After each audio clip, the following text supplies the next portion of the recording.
The opinions expressed by the host and guests in this show are not necessarily the views of Children's Health Defense.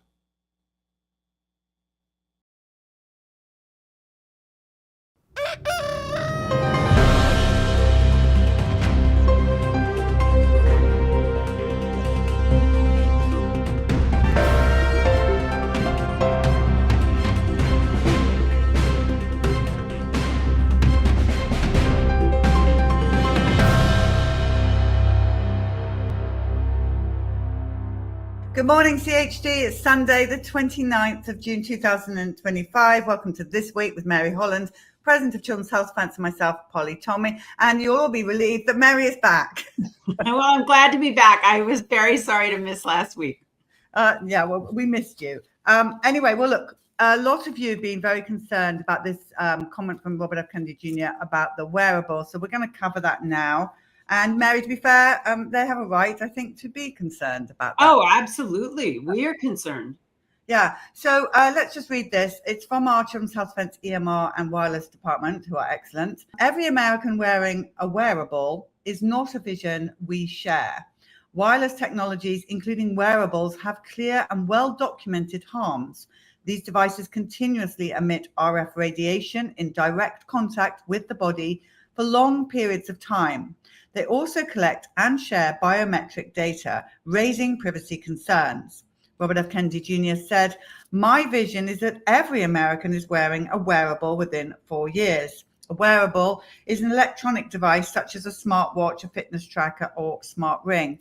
I just think it's very unlike Bobby to say something like that because he knows about the EMR. Yeah, so that's the question, Polly. It was sort of a one-liner response in a congressional hearing. So I don't think we should go off the deep end about this, but it's not a vision that we share. Right? These things do have real risks. They're not properly disclosed. People don't know enough about them. And there's absolutely privacy concerns if your data, whether it's your heart data or your food data or your glucose data, is sold. There's a lot of, it can, as this article that we posted from the EMR team makes clear, these big tech companies can really create an incredibly intimate picture of who you are. And we don't really have control at this point over how that data is used. So listen, I think we have to wait and hear more what he's talking about. But what he said is not a vision that we share. No, we don't want every American to have to do anything. It always has to be a choice. And we don't think that a wearable is appropriate for every American in 4 years. So I'm eager to hear more like what he meant by this, because it was sort of off brand, if you will. And let's find out what he really was meaning by this. Absolutely. Also, we need to find a replacement for our cell phones, as many people are saying out there, they're actually tracking you and doing. Oh, we are already absolutely, I do use my cell phone and it is a tracking device. And we definitely do need to really focus on this. We do. Well, I think we all use our cell phones, Mary, to be honest, because it's the way the world is. But yes, okay. Right, let's get on then. Michael Nevadakis defender. So this is the first article. Senator Cassidy calls for delay of vaccine advisors meeting, criticizing Robert F. Kennedy Jr.'s new appointees. In a late Monday post on X, Senator Bill Cassidy said the meeting should not proceed with a relatively small panel and no CDC director in place to approve the panel's recommendation. Cassidy and HHS Secretary Robert F. Kennedy Jr. clashed over Kennedy's overhaul of ACIP during the HHS budget hearing. Senator Cassidy is not going to stop. No, he's very far aligned, but there's a real irony here, Polly, because I think it's largely Senator Cassidy is the reason that there's not a CDC director, because they haven't been able to have confirmation hearings.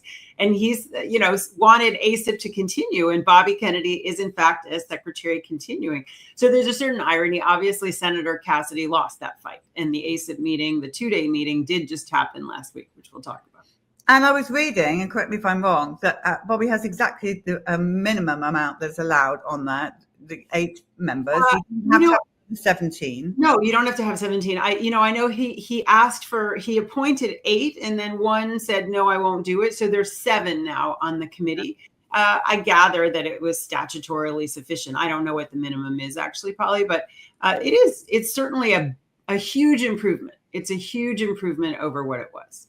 Yeah, well, exciting times ahead. Brenda Belletti in the Defender. ACIP members push back on CDC's COVID vaccine safety claims, the new ACIP committee members pushed back on several claims by CDC presenters, including CDC's methodologies for assessing COVID-19 vaccine safety and efficacy, and the agency's conclusion that the virus poses a serious threat to children. Suzanne Burdick and the defender, CDC's new vaccine advisors vowed to study cumulative effect of childhood vaccine schedule. The CDC's advisory committee began its 2-day meeting despite a call from Senator Bill Cassidy to delay it. Martin Kulldorff, the PhD, the committee's new co-chair, opened the meeting by reassuring the public that the committee members will use evidence-based medicine to make vaccine recommendations. So that was the start of it. Yes, and what I do want to point out on this, Polly, I love this. This was the new co-chairs are Martin Kulldorff and Robert Malone, and they said in this article talks about how they've said that they're going to study the cumulative schedule, which has never been properly studied. They're not going to just study vaccines as one-offs. And this is what I really love. Kulldorff said, let's not talk about people who are pro-vax and anti-vax. This undermines scientific inquiry. We're going to talk about safety just like we would if we were working on airplanes. And so it was like, this is what we've been saying for decades, Polly. It was so refreshing to hear this from the new chairman of the ACIP committee of like, just drop the labels. We're going to look at safety and effectiveness. That's our job. It was just so refreshing to hear something so basic. And so important to drop these labels, because I bet you there's not one person on that committee that hasn't had a vaccine or was pro-vaccine like us or went and had vaccines before. So you're now an anti-vaxxer if you question it or say, hang on, something went wrong. Let's investigate this. So I'm so glad they're doing it. I hate that word, anti-vaxxer and pro-vax. I can't stand it. Well, but it's now that this is coming from ACIP, Polly, we have to watch this. Let's see if the press actually stops using this, like anti-vax is our label. It's going to be really interesting. Ex-vaxxers. Anyway, okay, look, so Suzanne Burdick in The Defender, first article. After years of silence, new CDC vaccine panel to vote on mercury in flu shots. The committee will also vote on RSV vaccines for pregnant women, babies and young children at its meeting, the first since HHS Secretary Robert F. Kennedy Jr. tapped 8 new ACIP members, just days after removing all 17 former members in what he called a clean sweep. That's the first of the mercury. And then we should probably go on to the next one, which is Michael Nevadakis in The Defender. CDC vaccine advisors vote to stop recommending flu shots that contain thimerosal. The ACIP voted separately on thimerosal containing flu shots for children, pregnant women and adults, and all 3 recommendations passed with a 5-to-1 vote and 1 abstention. Thimerosal was removed from all routine childhood vaccines in 2001, but it's still used in some flu shots, including those given to children and pregnant women. So I want to say that it's a 30-year battle for us to say that putting mercury in babies' shots is a really bad idea. And the mercury was only there as a cost savings for industry. It was used in multi-dose vials, and thimerosal contains ethyl mercury, about 50% by weight. So it was thrilling that the first president of Children's Health Defense and the first employee of Children's Health Defense with Bobby Kennedy, Lynn Redwood, testified before the ACIP committee to get all thimerosal out of all of these flu shots. And that passed. And that is just absolutely, they're going to use only single dose vials. And it's absolutely thrilling. And the other great news is that it's been in the mainstream media that Lynn Redwood will be now working at the CDC on vaccine safety.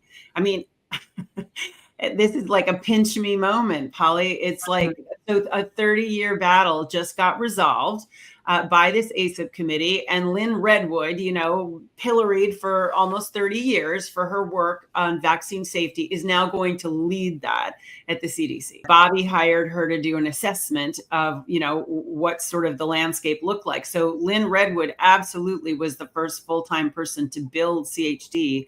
And it's just so exciting that she's now going to be on the inside at CDC. And many of you remember her she was doing a lot of the interviewing on the Simpsonwood event that we put out, and she organized that and was the brain behind it with Tia Severina. So she's been in the game a long time, and she's 100% on our side, everybody. There's no doubting that. RFK Jr. slams The Guardian for false claims about thimerosal in vaccines. In an ex-post, HHS Secretary Robert F. Kennedy Jr. cited peer-reviewed studies and the active labels on vaccines to counter the Guardian's pharma finance claims that thimerosal is safe and has been removed from childhood vaccines. Really pleased to see that he went after the Guardian on that. But Polly, this is so fantastic. So this was all on X, and this is really like Bobby Kennedy does slam guard. I actually want to read it because this is vintage Bobby Kennedy. The Guardian's blind and scientifically baseless repetition of empty industry assurances about thimerosal safety is yet another proof that journalists, and particularly science journalists, have now devolved into obsequious stenographers for Big Pharma. It's just like he really is giving it to them, and that's just kind of vintage Bobby Kennedy writing. It's really cool. It's so important because the media is what those young mums are reading. You know, it's a British paper media outlet, and young mums will think, you know, you're led to believe if you read the Guardian or the Times, and you're incredibly clever. And this is a real brainwashing situation. So I'm so pleased he went after that. Yeah, no, it's a great long explanation. You know, he wrote a book on thimerosal. He knows about mercury science. He really does. And so it's a very thorough article, aside from being very punchy and very, you know, explosive towards the Guardian. It's very scientifically based of all of the research. I mean, it's just not a question that mercury is a neurotoxin and that it's harmful. It's just not a question.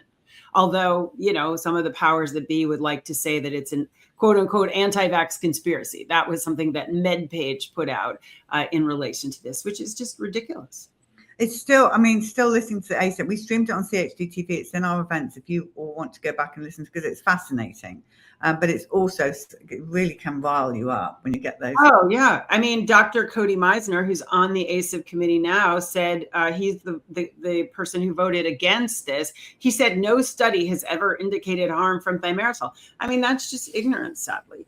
But anyway, it's a huge step forward. It really is a huge step forward. It is a huge step. We mustn't forget that. We've never been in this position before. I know a lot of you are frustrated, and as are we all, on the slow pace, but actually it's actually quite fast. Not so slow. Right. People just want it over now. No, we do. I'm with you, but this is in the real world, this is not a slow pace. In the real world, this is incredibly fast. Okay, so Brenda Belletti and Suzanne Burdick wrote this together. New CDC vaccine panel recommends Merck's RSV shot for all newborns. In a 5-2 vote, the new members of the ACIP said yes to Merck's new RSV shot to protect infants from RSV.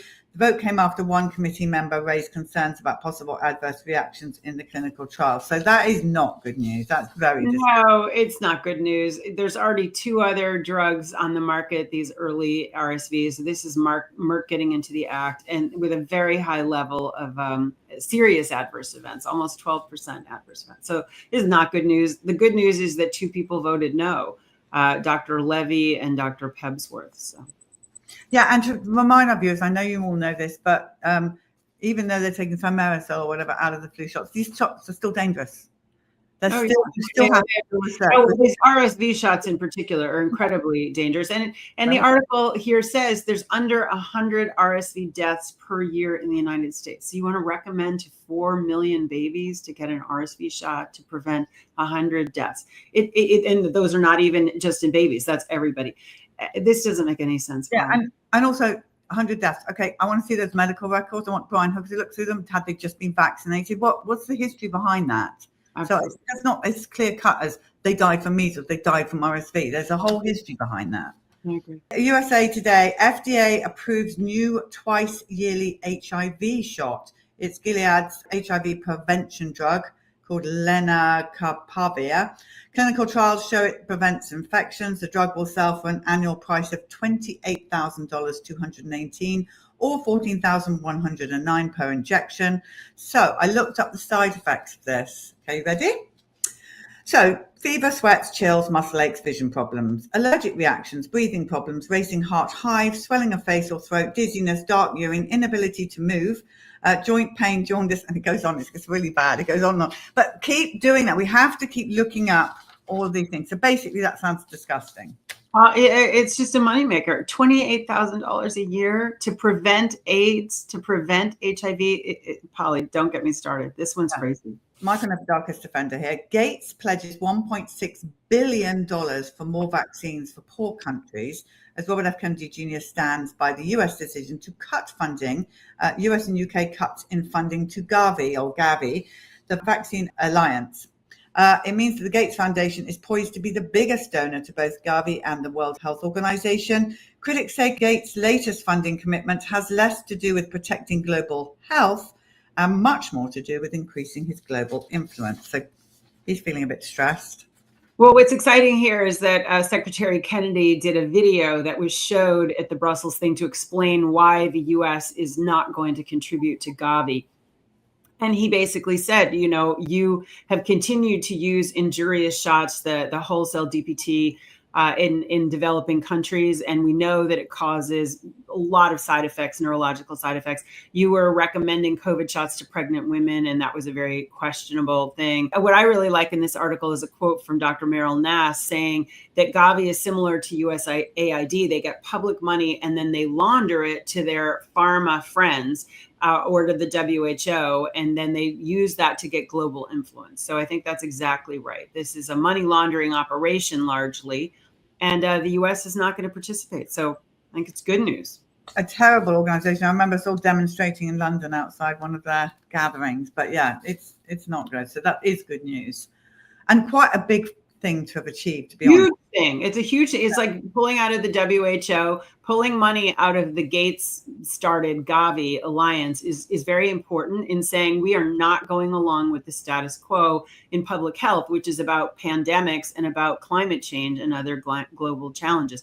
It's a very strong signal, Polly, to the rest of the world of we're not doing this anymore. We're not doing this. In the Defender. Washington Post reports on plan to vaccinate all Americans, despite Robert F. Kennedy Jr. The vaccine makers, pharmacists, professional medical societies, and others opposed to recent changes in vaccine policy are banding together to create their own system for recommending and purchasing vaccines in a move designed to bypass government health agency recommendations. Can they do that, Mary? Well, this is fascinating. I don't think it's going to work, but it's really interesting, Polly. So at the University of Minnesota, they're setting up this vaccine integrity project headed up by somebody who used to lead the Institute of Medicine, Margaret Hamburg, who used to lead the FDA, and they're getting on board the American Academy of Pediatrics, the American Association of Family Physicians, blah, blah, blah. All of these sort of pharma-funded entities. I don't think it's going to work, but this is the way in which they're trying to push back and say, oh, well, we'll just continue to recommend all these vaccines and people will listen to us. And I think they're dreaming, but I think it shows how disoriented they are, right? I think they're really like lost. It's like, oh my God, how did this happen? And it's like, it happened because you've lied so long and so many people have been hurt is the answer. But they haven't accepted that answer yet. So they're like, oh, no big deal. We'll just go set up our own ACIP. We'll just go and set up our own sort of government. And it's like, I don't think that's going to fly, but it's kind of amusing to watch. Dr. McCullough in the Defender, what happened to hundreds of years worth of vaccine injury reports? Neurological injuries from vaccination have been documented since the smallpox vaccine over 2 centuries ago, with severe injuries reported throughout medical literature. The medical profession concealed these injuries, believing the public vaccination benefits justified hiding information that might cause vaccine hesitancy. Historical injuries like spreading paralysis mirror current 1 in a million vaccine injuries, but toxicity documentation was erased to pressure the safe and effective narrative. It's actually quite a good article that I enjoyed reading it. This is an excellent article that Mercola reprinted from the Substack of Midwestern Doctor. And this is a really thorough, long article about everything that was in the literature historically about the typhoid vaccine, yellow fever, rabies, measles, diphtheria, tetanus, pertussis and smallpox. And it's got photos here of Forrest Moridi's work showing that people who've been vaccinated have some cranial nerve damage. And so their faces are not as symmetrical. It has a link, which I haven't had a chance to go back and watch, but I'm going to a Phil Donahue show. So a major talk show back in 1985, before the 1986 law comes in. And it was an actual debate on mainstream TV about the risks and benefits of vaccine mandates. So this is a really good article to come back to. But as the article concludes, you know, with Secretary Kennedy, Make America Healthy Again movement, there's really an opportunity right now to sort of end this, right? To stop the incredible gaslighting about vaccine injury. This is Stat, headline here, too many too soon, debunking a common fear about kids' vaccines. Children today get more shots than they did in 1986, but more efficient vaccines are easier on their immune system. I found that, well, more people are dying ever from the vaccine. So I don't. Polly, this is a complete propaganda piece by an infectious disease doctor. And you know it's a propaganda piece when its title says debunking a common fear about kids' vaccines. Anytime somebody uses the word debunk, you can be pretty sure it's propaganda. So this is this doctor who's even quoting sort of favorably Paul Offit saying a baby can get 10,000 vaccines simultaneously. This is just crazy, crazy stuff. Yeah. This guy's just poorly educated, but they're trying to somehow justify the schedule they have. Stat News is very much a pharma funded operation. Dr. Joel Gator-Walsh in The Defender, between a shot and a hard place, autism vaccines and the illusion of certainty. For years, the public has been told the vaccine autism question is closed. It's case dismissed, myth debunked, science settled. But when you peel back the headlines and examine the evidence, a startling truth emerges. We haven't really studied the question at all. Now, this to me is my favorite article. This is a new book, right, between a shot and a hard place by a pediatrician, and just saying, yeah, the science isn't settled. They've never done good work. And this is things that many of us have learned. But it's a good summary that the autism vaccine debate is hardly over. No, and so Brian Hooker and I are going to be discussing that more in depth for the July the 4th episode. So we're looking forward to that, and we're going to be playing one of Gary Null's films on that day as well. Oh, excellent. So yeah, got a good day lined up. Okay, Defender. Mum sues West Virginia school district that denied daughter's religious exemption despite governor's executive order. Miranda Guzman is seeking a waiver for her 4-year-old daughter based on Guzman's objection to the use of fetal cells to develop vaccines. West Virginia Governor Patrick Morrisey has vowed to defend his commitment to faith-based objections after the state board refused to recognize his executive order. How can they refuse to do that? Because he's the governor. I don't understand. So this is so interesting, Polly. So this is a case that's now being represented by, I think, ICANN and by Aaron Series' firm. So the governor, on the first day he came in, Governor Morrisey, put out an executive order saying we're going to recognize religious exemptions. That then went to the West Virginia legislature, and they actually did not affirm. They overrode his executive order. So now this is a lawsuit being brought, and it's being brought under a West Virginia law called the Equal Protection of Religion Act. And so under this state law, the government may not, so meaning that now the county government that's denying her religious exemption, the government can't, under the state law, can't substantially burden a person's constitutional right to freedom of religion unless doing so is essential to further a compelling government interest. This is what we've been trying to do all along, Polly, is to force the government to prove that they have a compelling interest in disallowing somebody to have a religious exemption. So Miranda Guzman objects to any vaccine that uses a fetal cell line. That's her religious belief. And what's really exciting is that the West Virginia Secretary of Health, who's quoted in this article, says protecting public health and respecting parental rights are not mutually exclusive. So this is going to the mat in West Virginia, the governor versus the county versus the state law on religious freedom. So this is really exciting. There are other ways in which this conflict is happening in other places and federally, but this is going to be one for us to watch for sure. Okay, Michael Novotny and Defender. Supreme Court won't hear appeal by Maine healthcare workers fired for refusing COVID vaccine. The US Supreme Court did not comment or rule on the merits of this case. However, legal experts said the court's decision not to review the case reflects an ongoing trend in which courts are reluctant to recognize religious exemptions as a constitutional right. Yeah, no surprise. They said, oh, it's moot because there's no mandate anymore.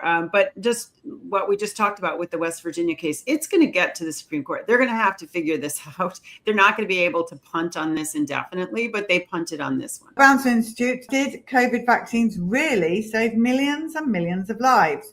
Scientific and medical communities must take a step back, widen the lens, and return to a foundational principle of medicine. Every intervention, no matter how promising, must undergo continuous and evidence-based evaluation of both its benefits and its potential harms. This type of balanced and rigorous appraisal has yet to be applied to the COVID-19 vaccines. Yeah, this was from a scientist, a lead scientist in Israel, and it's based on a preprint, and it's just showing that the millions and millions saved was a hypothetical model, and there are many, many false assumptions that were made to reach that conclusion. But I was at the subcommittee hearing under Senator Johnson a couple of weeks ago, and Richard Blumenthal, the senator from Connecticut, was saying, oh, millions and millions of people have been saved. So it's definitely something that needs to be pushed back against. Okay, nearly 10,000 claims pending as COVID vaccine injury compensation program faces possible budget cut. The Trump administration's proposed budget would eliminate funding for the countermeasures injury compensation program. This is the only recourse for people seeking compensation for serious injuries or death from COVID-19 vaccines. Yeah, this is probably, I mean, this countermeasures injury compensation program is terrible, but it's the only place for people to go with serious injuries. People without serious injuries, you don't have any place to go. And so Ray Flores is quoted, our outside counsel is quoted in this saying, really the only solution here is for the secretary, i.e. Bobby Kennedy, to declare the emergency over. Right now, before the Biden administration left, Secretary Becerra put the declaration to be effective until 2029 for the COVID emergency. So that really needs to end in order for this to be handled properly. Brenda Belletti here. HPV vaccine increases the risk of autonomic dysfunction and menstrual irregularities in young women. After adjusting for age, girls and young women in the study cohort had a 23% higher chance of being diagnosed with this autonomic dysfunction and a 30% higher chance of being diagnosed with menstrual irregularities. We kind of knew that already, but nice to see it. No, Polly, this is an amazing study, and this is actually going to have impact, I believe, in ongoing litigation about the HPV vaccine. So this is a study of 78,000 records of people, of women who received just one HPV shot. It's a really well done study, according to our senior scientist, Carl Yevlenowski. It's very well designed. And for it to prove that based on one HPV shot, there's, almost a quarter of the women got some kind of autonomic dysfunction, including POTS, postural orthostatic tachycardia syndrome. You can't stand up. You could fall over. Like your blood pressure, rises. Your heartbeat goes really fast. That's almost 25%, and 30% have menstrual irregularities that could lead to premature ovarian failure. This is devastating to Merck, I'm happy to say. This is a fantastic study that was published in Trial Site News first. So this is, yes, we know that the HPV vaccine is crazy, dangerous, but this is really good proof of it. Yeah, and when I say we knew that already, I'm talking about when we were traveling on the bus. I know. Some 16-year-old girls gone through menopause. I mean, it's just, it's a shocking vaccine. I agree. All right, well, this is heartbreaking, as the headline says. Jury sides with hospital in 2021 death of 19-year-old admitted for COVID. This is Grace Shearer. And so the family alleged that medical battery, negligence, and a lack of informed consent caused her death. We know there's an unconsented medical treatment going on all over this country, and it's killing some people, said the attorney for the Shearers. It's hard to understand how that was very hard to understand. Yeah. It's very hard to understand, but as Warner Mendenhall, the attorney, said, that case that we put on CHD TV, also New American, live streamed it. It lifted the veil. It does help people to understand what can happen, what does happen in hospitals, right? Basically, you're not going to be asked. The family's not necessarily be consulted, and you could be given drugs that will kill you. So I think it's very sad that the family didn't win in this case regarding Grace's death as a healthy 19-year-old who showed up at the hospital. But I do think it was really valuable that we live streamed it and that people now can find out what can happen. Yeah, absolutely. Okay, forever chemicals. They are found in breads and cereals and even in organic products. So baked goods, whole grains, pasta, flours, breakfast products, including those grown on land that have never been touched by pesticides, are containing high levels of the forever chemical TFA, according to a report by Global 2000. Yeah, this relates to some tested food items in Austria. And what's interesting in this article is that our Environmental Protection Agency says, oh no, TFA isn't a forever chemical, a polyfluoroalkyl substance. But other scientists say, of course it is. And so it should be better regulated than it is. And, this is just so sad, Polly, that basically this PFAS stuff was ever allowed to be used, right? Forever chemicals. Or, anyway, it's just, we live in a very toxic world. That's very clear. We do, but we're cleaning it up. We're trying to. At least we're getting educated. We're trying to. And that is part about, making America healthy is cleaning up the environment. And I do believe there may be some very interesting, innovative, natural solutions like bacteria that will eat some of these chemicals and make them much less toxic. I do believe that's possible. Okay, well, I'll be back tomorrow. I'm hosting tomorrow's Good Morning CHD. Thank you for covering for me last week, Mary. That was great. It was my pleasure. We have our geoengineering segment now, and then we're going to our story of the day. Now, it's going to be the 1st of July very shortly. Now, so we did HPV Gardasil stories for the whole of June, and we could go on for months, but we're going to stop for a bit. And we're going to lighten the load. We're doing unvaccinated stories for July. You're going to people who stop vaccinating, and we're going to do that for the whole July, just because it's summer and we just want to relax. So all of you, if you've got some stories, do contact us at stories@chd.tv. And if you want to talk about how you were vaccinating your children and you stopped, all of that is going to be uplifting stories. And you tell us how you're doing since you stopped vaccinating. So that's going to be it for July, before we get into the heavy stuff in August. But anyway, pray big, stand firm, never settle. And Mary and I will see you very soon. Thanks, Polly. Bye, everybody. I'm Claire Dooley, you're watching CHD TV, and this is the Geoengineering Report, where we identify the threat in the skies. When it comes to climate engineering, political parties change, but the programs persist. In this segment, we confront the illusion of hope in government leadership and ask what it means when both nature and public trust are in a freefall. Our expert Dane challenges the idea that new administrations bring real change and exposes the deeper systems driving planetary collapse.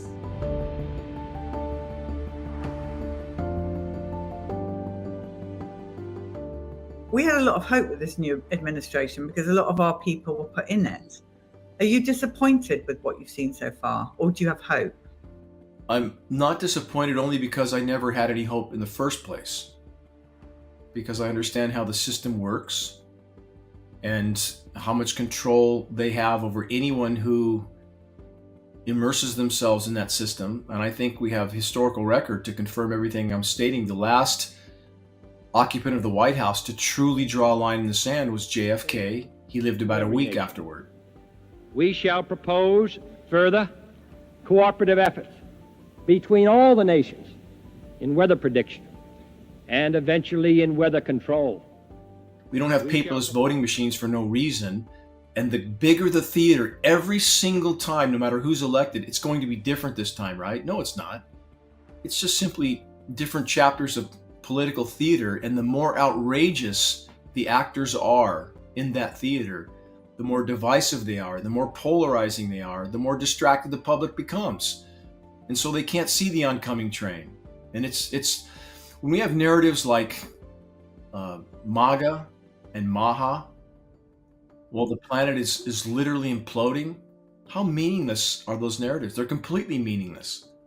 And when we have Make America Healthy again, focusing on food dyes while we're being systematically contaminated from the skies. And that's not a theory or any speculative statement. I mean, we're testing precipitation. It's coming down in our air column, aluminum, barium, strontium, polymer fibers, surfactants, graphene, and who knows what else in the range of biologicals. Unless we know what we're looking for, Paula, you can't find it. So all this is theater. It's all designed to distract people from the fact that we are at the latter stages of collapse right now. No functional biosphere. Nothing else means anything. Paula, how many economists do you see talking about what's going to happen in 2030 and 2040 and all these economic plans off into the future? You see that, right?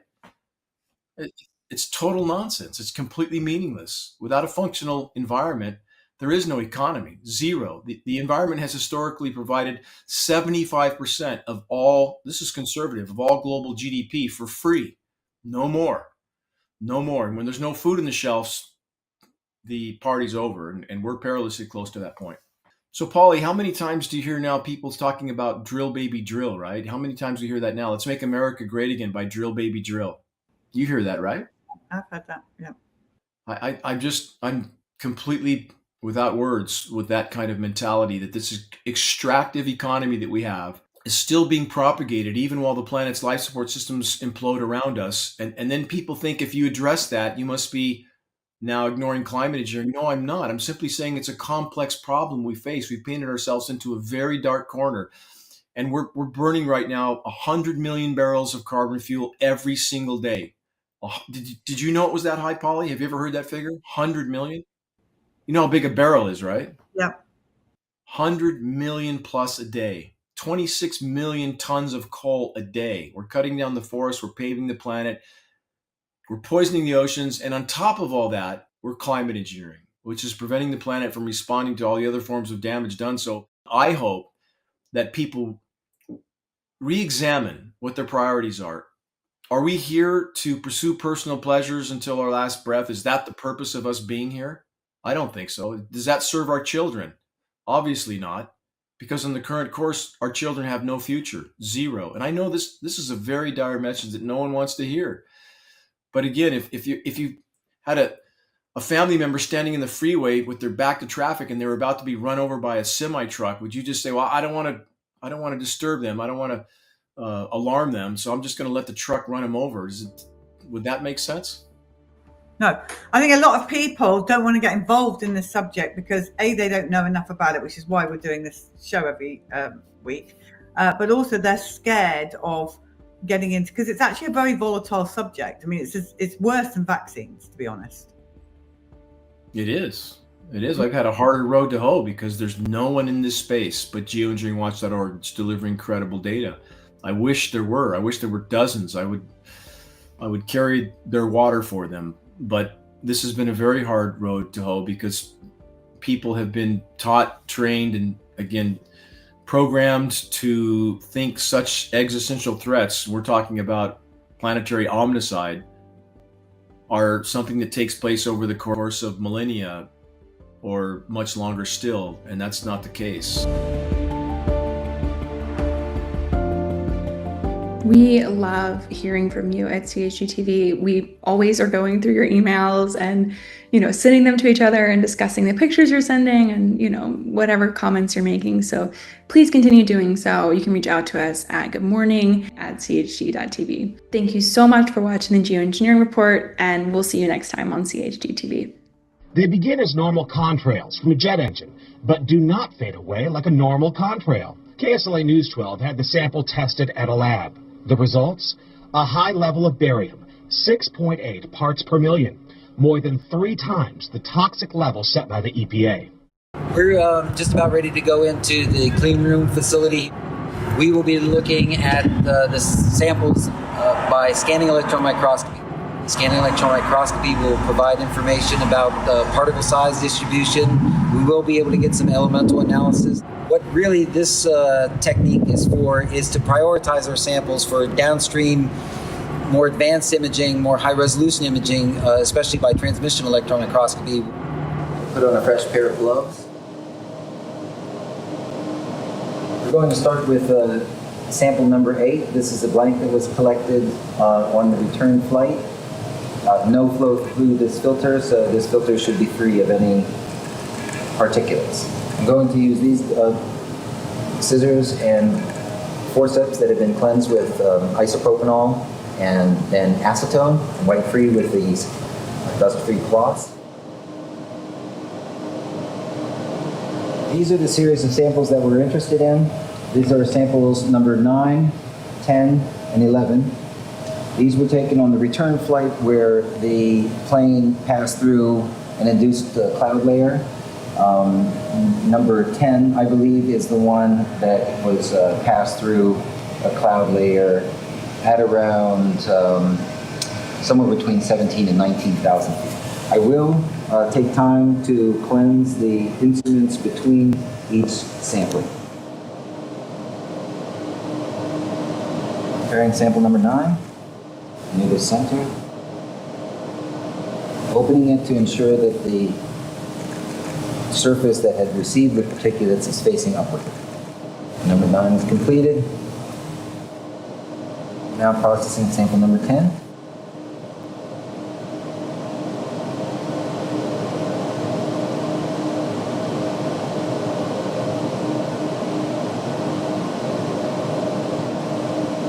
One additional sample. This blank sample was taken after the plane landed, and 3 of the samples containing actual airflow particulates had been collected. So we have one prior to the mission and one at the conclusion of the mission.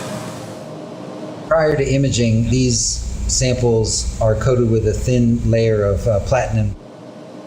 The platinum helps to take the excess charge or electrons and drain them off to the stub.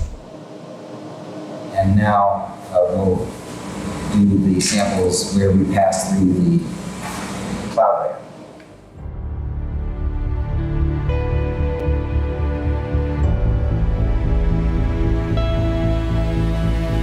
A few little bright particles. This particle here is probably the one that we'll do the most analysis on.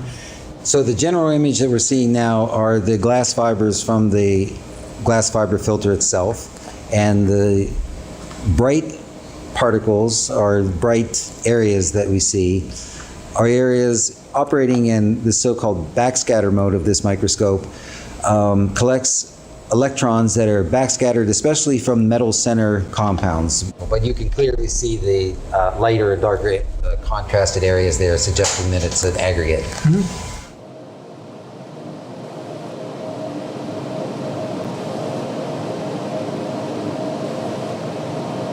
Some of the smaller particles in here we're looking at on the order of about 450 nanometers long. But there's also smaller particles in there too. So backscattered electrons, typically the higher the atomic number, the brighter the signal. That being said, what we will do is look for the bright spots and then analyze those. The glass itself does seem to have sodium in it. Looks like aluminum, sodium, silicon, calcium, potassium. Mm-hmm. So the reason that caught my eye is because it's darker than everything else, and it's got lots of small particles in it. Yep.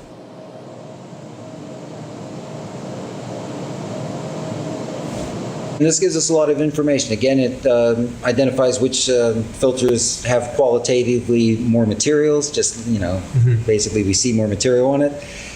It also gives us information about size of particles and potential for aggregates that we might be dealing with in the samples. Barium sulfide again? So barium sulfide is interesting. What he's doing now is just getting a higher resolution image of it to see if this is indeed a single particle or if there's any evidence that there's an aggregate of smaller particles.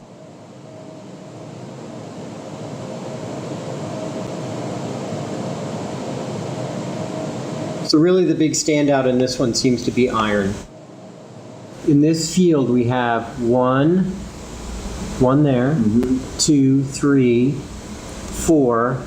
Yeah. And I did analysis on all of them.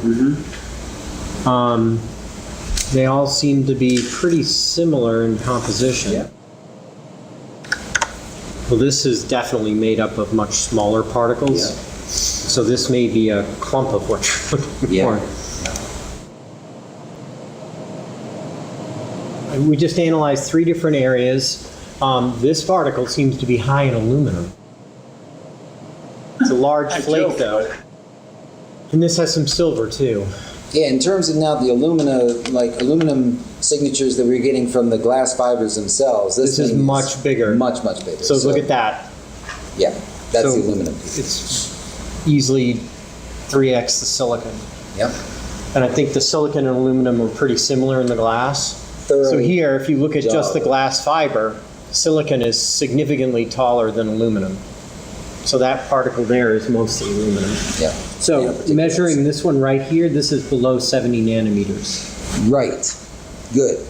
In the precipitation samples that we've seen in the past, the aluminum oxide particles that we've been seeing are on the order of 40 to 60 nanometers. So that's consistent with the size that we've seen from precipitation events. Again, these samples were collected directly from the air.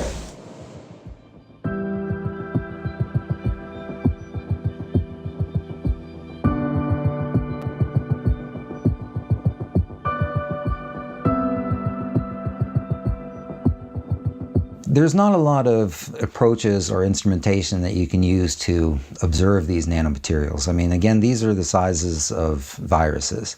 And so really the only equipment or instrumentation that is appropriate for identifying these materials is high-resolution transmission electron microscopy. This allows us not only to determine the size of the particles, we can also determine the composition using a technique called elemental dispersive spectroscopy. It's done within this large microscope. So it will give us information about the morphology of the particles, the composition of the particles, and we can actually see the crystalline spacing, so the spaces of the crystals themselves. So we are talking high-resolution microscopic techniques that are really the only way to be able to observe these directly. Morphology is important because the productions of these materials are really of a constrained size range, and we've seen this already in samples that we've analyzed from other sources. American Element produces lots of these nanomaterials, and you can actually purchase them online. The size distribution of these engineered particles are quite homogeneous. What we get? Ooh, it's like it was aluminum.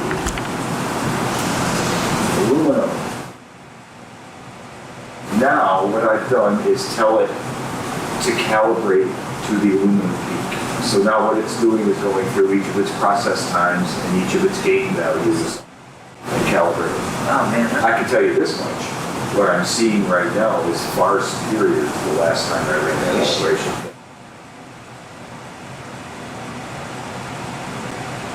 So you see you got 2 calciums, right? Yeah. All right. K alpha, K beta. Right? This barium peak is probably an L or an M. Here's your major barium. Yeah, and then you have the other to confirm there. Correct. Barium is a triple quadruple. It's definitely yeah. The significance of the results is that, to my knowledge, this is the first evidence of nanomaterials collected directly from the emissions of aircrafts. This is the first time that this has been reported or acknowledged. There is aluminum and there is aluminum. So the way the people are involved in the destruction of our beautiful planet, they get away with it is because the crust of the Earth consists of aluminum silicate. Although traces of aluminum may be found in almost any soil, only those clays containing 50 or 60% aluminum ore and known as bauxite are mined for commercial production. And so their argument is always, well, we always had aluminum in the system and our body knows how to deal with it. Well, there is a difference between creating nanoparticles of aluminum which do not exist in nature, which is a highly aggressive material that is seeking to chemically react with other things. The chemical process reaches its climax in these huge tanks, where alumina is precipitated out of the ore in caustic solution. Later, the water content is driven off by baking in giant rotary kilns, resulting in this pure snow-white powder known as alumina. An ever-increasing amount of this alumina is being used in chemical processing, in soil conditioners, in abrasives, and many other applications.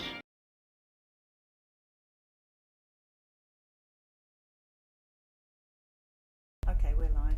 Can you tell everyone your name, please? My name's Katie Thompson. Okay, Katie, and this is an HPV Gardasil story. Correct. So take us back to why you even had the first Gardasil in the first place. Well, to be honest, I didn't even know why at the time. So it was 2008, and I was in my 20s, and just saw my gynecologist for a normal appointment. And he spoke to me about it, but I couldn't tell you how much he said. Can you remember what sort of things he was saying to convince you? It was, that this will prevent cancer, and, if you're sexually active, then this will just protect you from HPV and all of that. And that was, honestly, back then, that was a pretty new term. The whole idea of HPV was relatively new, or at least to me. I hadn't really heard anything. I was in my 20s. I mean, at that point, I'm working. My parents are not telling me what to expect when you go to the physician or anything like that, because I'm in my 20s. So I just went for a normal checkup and ended up getting the first shot. And it was a series of 3, as I recall. So you come back a week later for the second, and I had the second one as well. I did not do the third. And what happened after the second?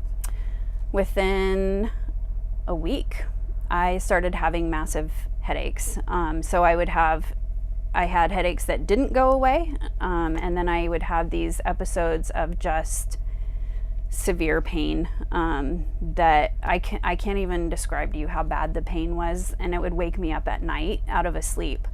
And at that time, I was a physical therapist assistant in a clinic. I started having trouble working because I was nauseated. I constantly had the headache, and it continued to get worse.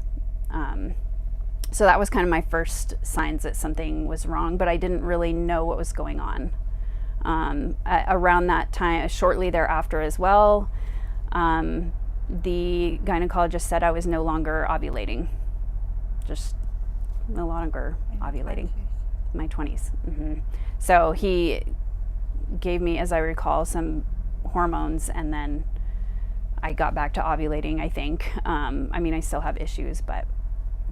And how did it lead to having a brain operation? Yeah, so I went to, because I was in the physical therapy field, I knew something was wrong. So we lived in Merced County in California, not a super great area for medical care, but we did know we needed to go see a neurologist. So I went, had an MRI done. I advocate for yourself, because if you know something's wrong, if the physician doesn't call you right away, that doesn't mean that there's not something wrong. So I ended up calling because I hadn't heard on my results, and they said, oh gosh, it just got filed. I didn't even see this. By the way, you need to go to the neurologist tomorrow. So I saw the neurologist there, and she referred me to UCSF. I saw a physician there. There was a cyst found. It's called a pineal cyst.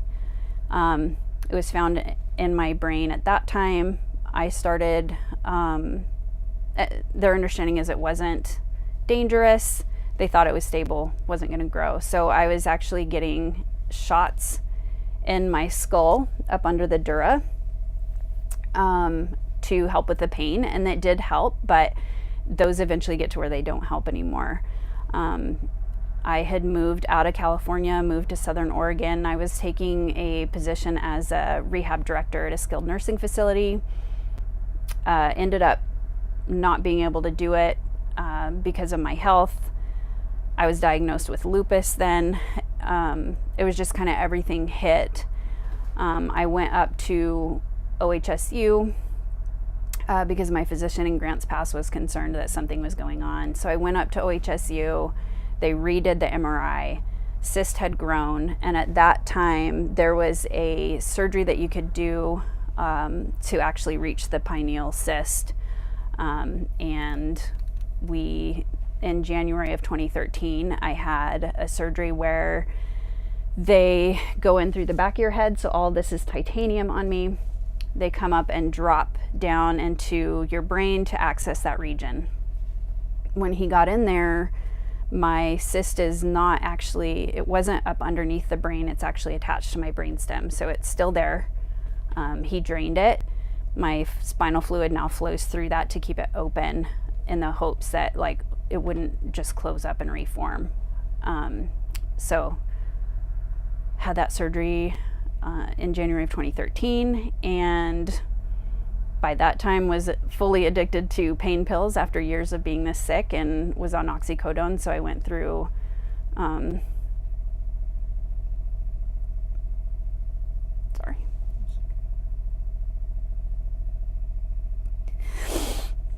I went through losing, like I thought I was crazy. I went through just losing everything that I had worked for, my career. My family was stressed, and then I am left today with depression that is, I've been on antidepressants. Now I cannot come off, so I'm dealing with that after already having come off oxycodone, and that was hell. That was hell coming off of it. But you have help coming off of it. There's tissues right now. No, I had because I was living in Southern Oregon at the time. My doctor was up in Portland. I think we told them that I obviously had an issue. When I left, they said, oxycodone is very addictive, and then they send you home with 60 oxycodone pills to someone that was already addicted to pain pills. So I pretty much just dug my heels in. God is very important to me, and Jesus is the one that rebuilt my life in all of this, because it's been so hard. And but he was able to just put together my life in such a beautiful way. Not that it hasn't been challenging, but it's been amazing to see him rebuild so much of that. But my health has been one thing that hasn't come back. And just dealing with pharmaceuticals, where the medication I'm on now, Pfizer was actually sued by their investors because they didn't understand, they were not told the dangers of this medication. Is it the anxiety medicine? It's Prestique that I'm on. It's antidepressant. So I'm actively looking for solutions for that, that won't put me in the hospital. So You've had a horrible time. It's been horrible. I think it's been the realization that when you look at timelines and when you look at the effects of Gardasil, and to realize you've been poisoned, it's an odd feeling. And I was in the healthcare field, and I worked with teenagers and things like that, and they're pushing it on these kids. My good friend called, and she said, her 11-year-old son, they wanted him to take it. And I said, don't do it. Number one, how he's 11. But to just see them continue to push it, when I'm I had to rebuild from it. I didn't know that there was a vaccine court, so now I am past being able to do anything for it unless they can change the laws where if you didn't go to vaccine court within the amount of time, you still can come back and say, excuse me, this is not, I definitely was not told. So Gardasil, as I recall, it had come out pretty soon to when I got it. So I don't think there was a ton of information out. So what is your advice to the great many people that come and sit on the bus or around the world listening, who are in severe pain, through a shot of some kind? The main thing is that you're not crazy, and that you're worth someone figuring it out. And if your physician is not listening to you, and if they seem to have no clue as to what could be going on, as far as if this was an injury, then I don't think that they're worth your time. I ended up seeing a naturopath in Clark County, Washington, and she was phenomenal. She actually reads my labs. She actually talked to me about what was going on, explained things, and was just an advocate for me without just, getting you riled up with like, oh, this, and I mean, just offering solutions and understanding and saying like, this is what happened. I kept it quiet. This is the only time I've shared it really publicly, my story, and I almost backed out just because I just felt it feels very vulnerable. I don't know why, but it feels very vulnerable. Well, the people you're talking to are the people who understand and are potentially injured themselves. So we're grateful for you, very grateful for you. Have you heard of Gardasil Girls? No. I'm going to connect you with them. They're great. Okay. That would be awesome. Children's Health Defense is full of people that have been injured, and you should stick with us. Okay. I'm going to help you. I will. Okay. Thank you for being so brave. Thank you.